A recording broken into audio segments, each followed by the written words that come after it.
Saudações. Vamos lá para mais uma videoaula, né, a respeito da suíte Corel versão X5, e hoje eu vou falar com vocês a respeito das formas básicas aqui da caixa de ferramentas do Corel. Para trabalhar com as formas básicas, né, nós vamos abrir um novo documento. A gente já sabe como fazer isso, né? Basta clicar aqui no menu Arquivo e em Novo. Se preferirem, botão Novo ou tecla de atalho Ctrl N. Vamos abrir um novo documento, vai abrir a janela criar um novo documento e vamos dar um título aqui, né? No caso aqui vamos chamar de formas. Vou manter tudo isso aqui, né? Destino pré-definido personalizado, tamanho personalizado. E aqui em largura e altura eu vou colocar 150 de largura por 100 milímetros de altura, tá? Eu vou estar trabalhando com essas medidas, porque se por exemplo eu estivesse trabalhando com tamanho A4, tá? Vai ficar com um número quebrado, porque dá 210 por 297 milímetros, tá? E eu gostaria que nas próximas videoaulas está entrando novamente, tá? Com as réguas e com as linhas guia. Então, para poder explicar esses números aqui, ficam mais fáceis, tá? Módulo de cores primário, CMYK, eu vou manter isso aqui também, né? Futuramente eu vou falar sobre o sistema de cores. Resolução de renderização 300 dpi. Tá? E vamos dar OK. Então está aqui a nossa página, tamanho 150 por 100, tá? Ou no modo aqui paisagem. O Corel, né, na caixa de ferramentas do Corel existem diversas ferramentas, olha só, né? Existem diversas ferramentas, tá? E a ferramenta, na forma mais básica que existe no Corel, tá, é a ferramenta retângulo, que pode ser acionado também pelo atalho F6, tá? Então basta dar um clique aqui, tá certo? E nós vamos criar um retângulo. Então basta clicar aqui em qualquer ponto da nossa página, tá? Clica, segura, arrasta e solta quando vocês acharem que o tamanho está ideal. Então está aqui, tá? Como que a gente pode fazer os retângulos em vários tamanhos, ó. Vários tamanhos, tá? Aqui eu tenho mais próximo de um quadrado, aqui eu já tenho uma forma retangular, no caso na horizontal, e aqui eu tenho uma forma retangular na vertical, tá? Então essa aqui é uma forma bem simples de se trabalhar, tá? Uma outra forma básica também para se trabalhar é a ferramenta elipse, tá? A ferramenta elipse aqui, basta clicar na ferramenta elipse e a gente clica e arrasta. Clica, segura e arrasta. Tá? Então, ó, a gente pode fazer, tá, vários formatos aqui, tá ok? Então aqui nós temos as duas formas básicas, né? E são básicas mesmo, tá? Que nós temos no Corel. Lógico que existem diversas outras formas, tá ok? O que eu gostaria de falar com vocês é o seguinte: qualquer, né, forma ou qualquer desenho em si que vocês fizerem aqui no Corel, nós vamos chamar de objeto, tá? Então o Corel, tá? Cada uma dessas formas, cada uma dessas pecinhas desenhadas, tá? Ele recebe o nome de objetos. Que no nosso caso aqui, nós estamos trabalhando com 6 objetos, tá certo? Então nós temos 6 objetos. E todo objeto, não vamos esquecer que ele tem propriedades, tá? Como valor de contorno, tá? Cor de preenchimento, dimensão, posição, tá? Então tudo isso aqui, tá? Quando a gente seleciona, tá, a caixa de propriedades aqui nossa, ó, ela vai ser modificada, olha. OK? Então é importante a gente saber trabalhar com as caixas, com a caixa de propriedades, tá certo? Bom, pessoal, outra coisa também interessante se dizer, tá? Eu vou apagar. Caso eu queira apagar algum objeto, tá? Basta selecionar ele aqui e dar delete. Se eu quiser apagar um grupo de objetos, basta selecionar com o mouse dessa maneira e eu dou um delete e ele apaga todos os objetos selecionados, tá ok? Uma outra alternativa, vamos voltar aqui, tá? Vamos supor, eu quero selecionar esse e esse objeto aqui. Então clica no primeiro, tecla Shift, segura, tecla outra vez em cima e depois deleta os dois objetos, tá? Qualquer objeto que você desenhar, que você faça no CorelDRAW, tá? Ele é um vetor, tá? Bom, o que vai ser exatamente um vetor? As linhas de um vetor, né?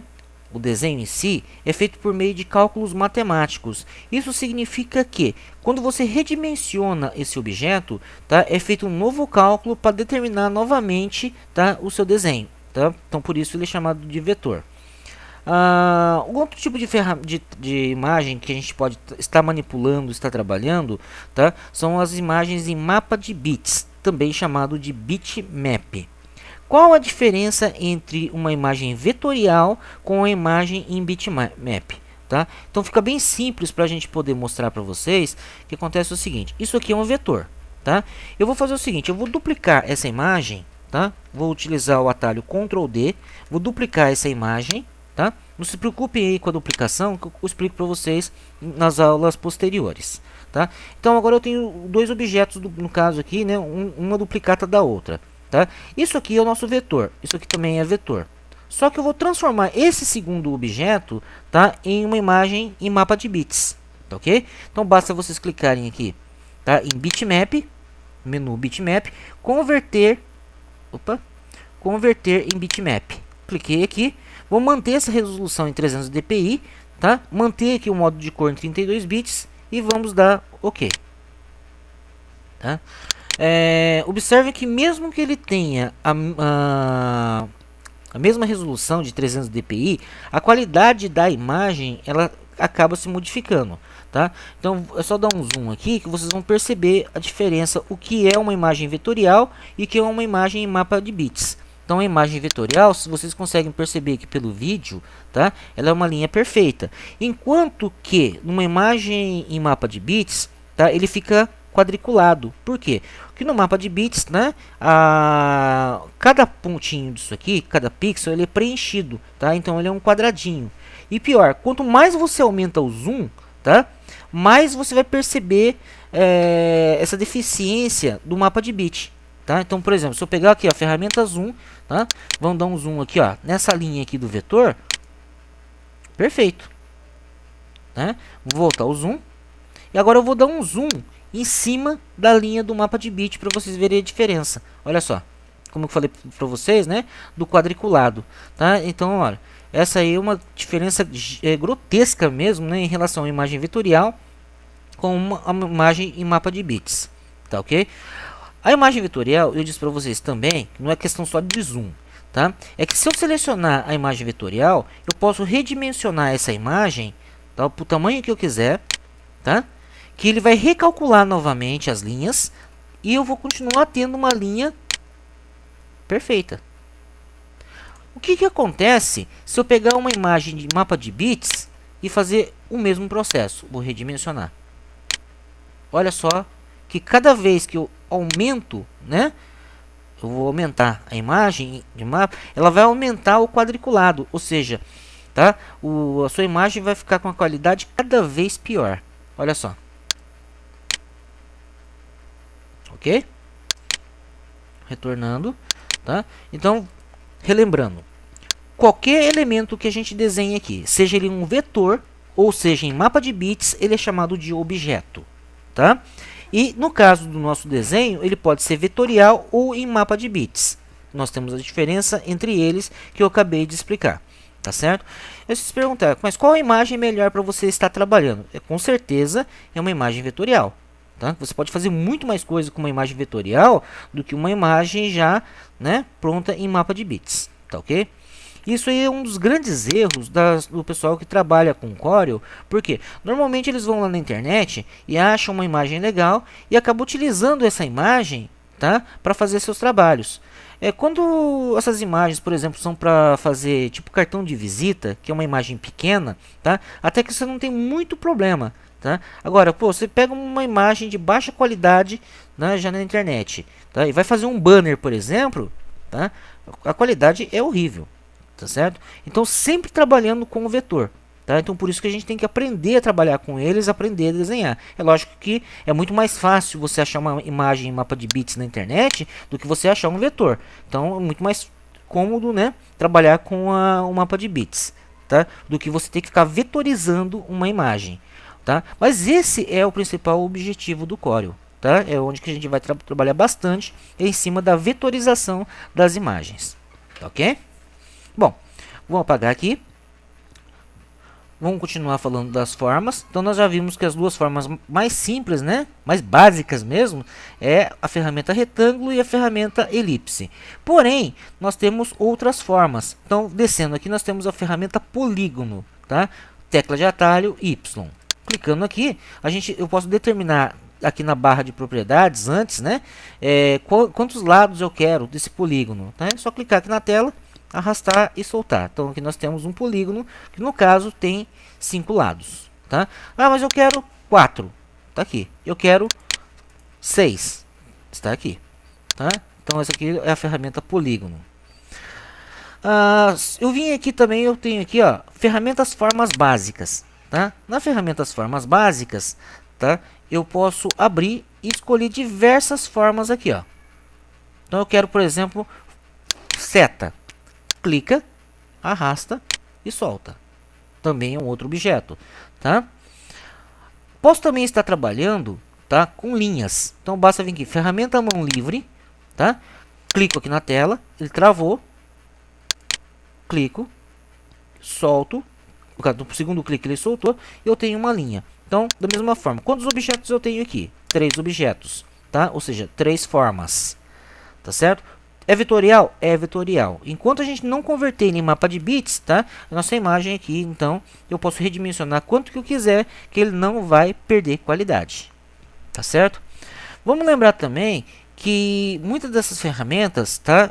Ele tem um menu desdobrável. No caso, por exemplo, aqui, ó, a ferramenta retângulo, clicando aqui na setinha, eu posso ter um retângulo e posso ter um retângulo de 3 pontos. O que é esse retângulo de 3 pontos? Tá? Seleciono ele aqui. Clico, arrasto, solto e faço o que eu quiser com ele. No próximo clique, ele trava o meu retângulo. Tá? Então, esse é o retângulo de 3 pontos. Próximo. Aqui nós acabamos a opção, né? Então, nós vamos agora para a elipse. Temos uma outra opção. Da mesma forma que eu faço o retângulo de 3 pontos, eu também tenho a ferramenta elipse de 3 pontos. Seleciono a ferramenta. Tá? Vou até clicar fora da página. Ó, clico, seguro, arrasto, solto. E agora eu bato em qualquer ponto que eu quiser. Tá certo? Tá aqui então a ferramenta elipse em 3 pontos. Ok? Bom, já agora aqui na ferramenta polígono, se eu expandir, eu vou ter mais opções. Então, na primeira eu tenho um polígono, na segunda eu tenho uma estrela. Clicando aqui, selecionamos a ferramenta estrela, clica em qualquer ponto da tela. Segura, arrasta e solta. Sempre o processo para desenhar essas formas é dessa maneira. Clica, segura, arrasta e solta. Tá? Esse é o procedimento. Tudo bem? Continuando aqui, ó, na estrelinha, abaixo dele nós temos uma estrela complexa. Selecionamos a estrela complexa, clica, segura, arrasta e solta. Está aqui então a nossa estrela complexa. Tá? Vale lembrar novamente que qualquer um desses objetos, tá, ele tem as suas propriedades. Tá? Então nunca se esqueçam disso, que todo objeto ele tem a sua propriedade. Tá? Uma outra coisa que a gente pode estar trabalhando também é com a ferramenta texto. Tá? Então se a gente clicar aqui nesse azinho aqui e clicar em qualquer ponto da tela, você pode digitar o que você bem entender. Tá certo? Então, no caso aqui, ó, digitando aqui Adilson, tá? Então, essa aqui é a ferramenta texto, tá? Bom, aqui ele faz um texto simples, né? Tá? Mas também a gente poderia clicar aqui na ferramenta texto, clica aqui em qualquer ponto da tela e arrasta e solta. Agora, eu tenho uma caixa de texto, tá? Para poder trabalhar. Olha só, Adilson, vídeo, aulas, tá certo? Da mesma forma, né? Mesmo um texto, tá? Ele é uma forma do Corel, né? Ele é uma forma do Corel, tá? Só que ele é tratado aqui como fonte, de acordo com a fonte que você escolher, tá? Isso a gente vai comentar bastante também nas próximas videoaulas, que é interessante que depois que você faça a sua arte, caso ele tenha algum tipo de texto, e principalmente fontes que não são muito comuns, no caso Arial, que é bem comum, né? Mas numa fonte que não seja muito comum, é você converter esse texto, né, em uma curva, para evitar problemas com a gráfica, tá? Mas isso eu vou falar para vocês mais para frente. Bom, pessoal, o meu tempo aqui está acabando, tá? E vamos concluir essa videoaula. Até mais.